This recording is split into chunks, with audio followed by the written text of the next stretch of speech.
Today we're talking about Yemoja, because Yemoja already got nerfed. Coming out of PTS, she received a massive amount of nerfs, and that is what we're going to discuss, because honestly, to me personally, it's fairly strange. So what's really interesting about Yemoja is that on PTS she wasn't super crazy in my opinion. She had strong points and weak points, but apparently Hi-Rez felt like she wasn't okay for some reason. I'm sure we'll hear more about this in the patch update basically later today, where Hi-Rez talks about changes and everything. But for now, I want to discuss my experience with her and also what the changes are so far. So these changes were discovered by Malvodion, who is the main editor for SMITE Gamepedia, for the SMITE wiki, and he posted them on Reddit. And it's a whole set. Basically all of her abilities except her 3 were touched. The first one, starting here, is Omi, her passive, and that had multiple nerfs. Reduced the basic attack healing per level bonus from 0.4 to 0.2 per level.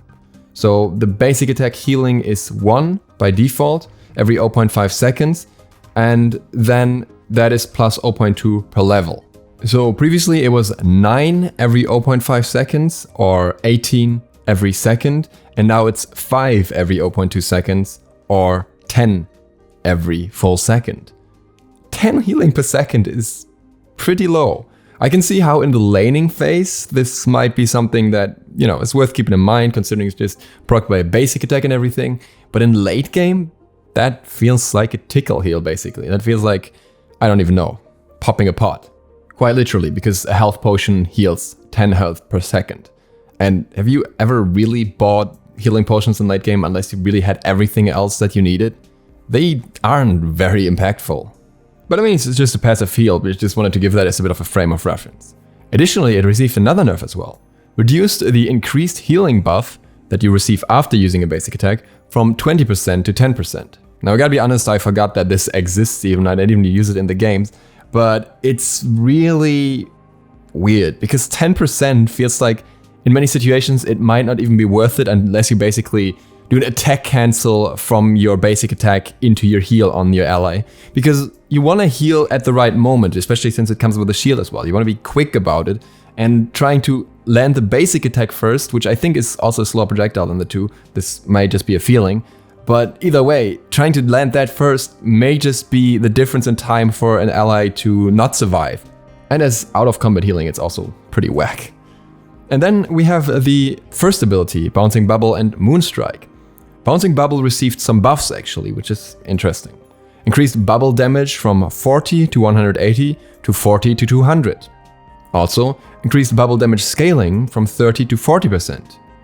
Also, increased Moonstrike duration from 0.6 to 1 seconds to 1 to 1.4 seconds. This change I can completely understand.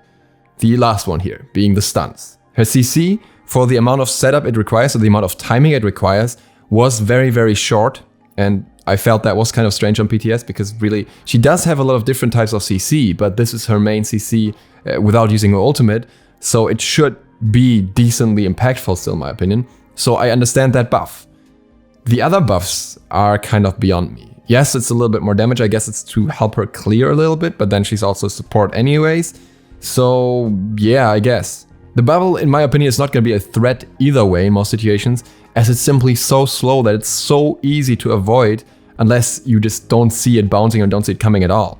In my opinion, the bubble should have a similar mechanic to the Moonstrike, where when Yemoja uses it is closer to her, the effect differs, only in this case the bubble should be faster because she can throw it right in front of her on an enemy and they can literally walk out of it because it's so slow. Really weird to me personally.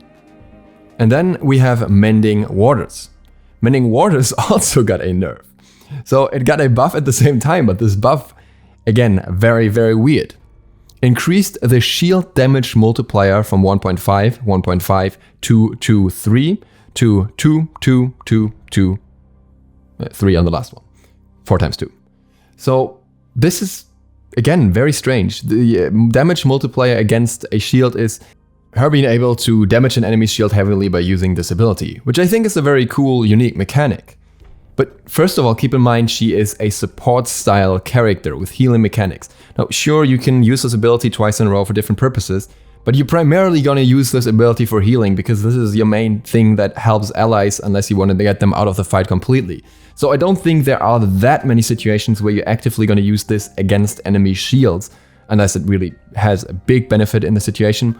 Or maybe you're in a spot where an enemy is between you and an ally and you actually are able to aim through the enemy with the shield onto your ally, which is hypothetically possible, but also very, very rare, all situations considered.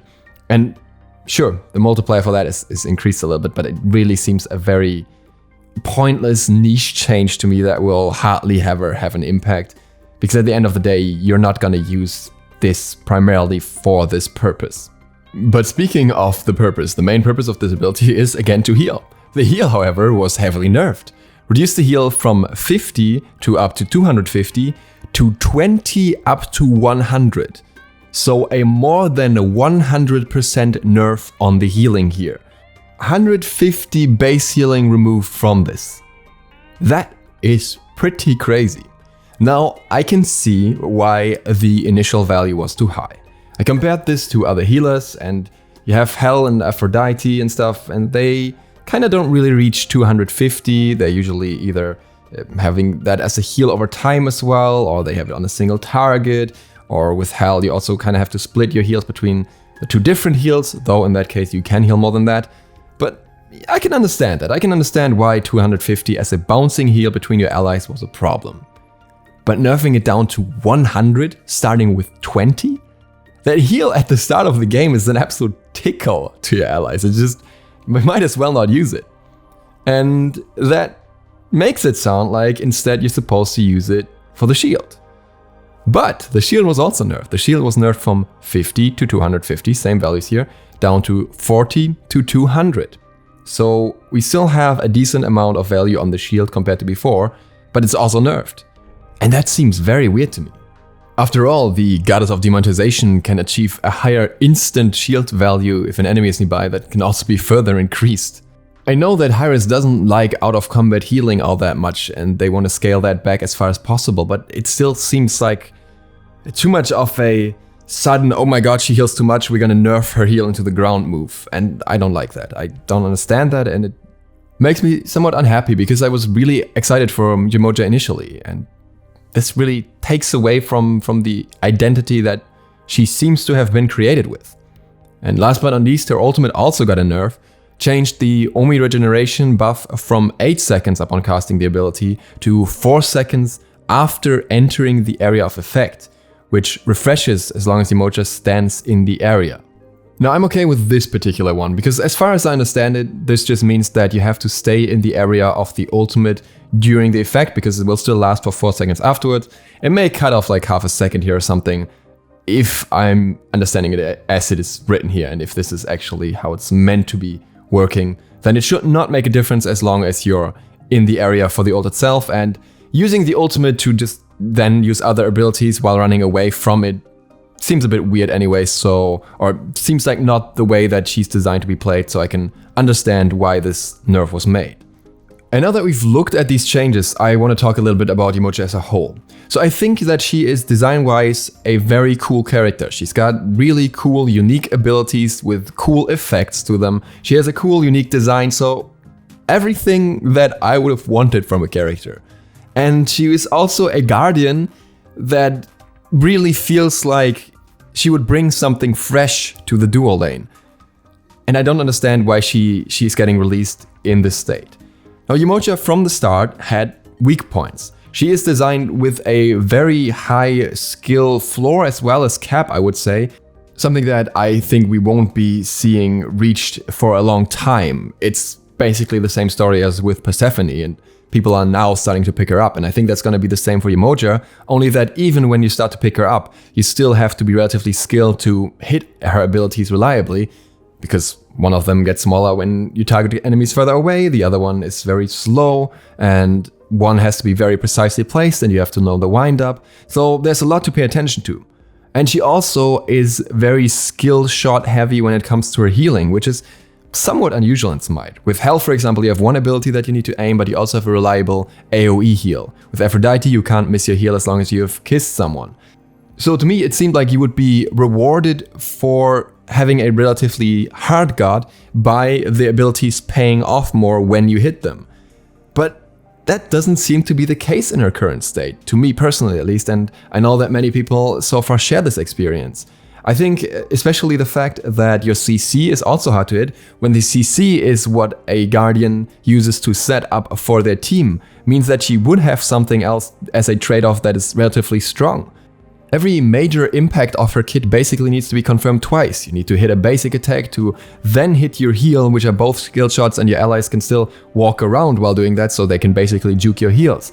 You need to hit your stun off your 1, and you need to specifically get the stun during your ultimate if you want to reliably lock someone down. Maybe you can do it with a slow as well, but there are so many ways to get out of it. I don't really know if that's enough. An enemy can just use Phantom Veil to counter your ultimate, and then your kit seems kind of weak, to be honest. There is not that much outside of the ultimate. The ultimate is the big impact thing, and even with the ultimate, if your team doesn't reliably follow up, it feels very underwhelming. I'm sure Yemoja's performance will go up over time. I saw some interesting stuff that I unfortunately didn't get around to trying, like for example, actually building a power and mana heavy item being Book of Thoth on her in order to get the maximum Omi real quick. I think we'll see mechanics like that being explored just for the sake of trying to play her in different playstyles, and I think that's still going to be cool. But I wish that she would be released in a bit of a stronger state, so we'd actually have people voluntarily pick up support to play Yemoja, to explore all these options, and then if she turns out to be overperforming despite being a relatively hard to play guard, she could still be nerfed later down the road. I think an issue that ties in here is that Hi-Rez has to push their changes earlier now that their patch schedule is less frequent, so they kind of have to make sure that the guard is fine for a month. But in Yemoja's case, I don't think she should have been as heavily nerfed. I'm sure Hi-Rez will have their reasons and they will tell us, but I'm not so sure if they will convince me, because even if her stats were a little bit better on PTS, A, it's just PTS, and that's, you know, another story from actual gameplay on the live servers, and B, it's just too much at once. She just had such heavy swings across the board here, which in my opinion shifted in a strange direction as well. Why increase her damage but reduce her healing when no one wants to really play her as a damaged guard? It just doesn't add up to me. And I think it's unfortunate, and I hope that Hi-Rez maybe reconsiders this, but then even if they do, I don't think we'll get a hotfix for it, so we'll see what happens. That is my take so far. With that, thank you guys very much for watching. Again, there is going to be another video later today if everything works out. I also should now be fully actually back. I should have now covered all my bases and done everything I needed to do. Fingers crossed that is actually true. But yeah, you'll find out in the next days. And with that, thank you guys for watching. See you for the next one later. DukeSloth, out.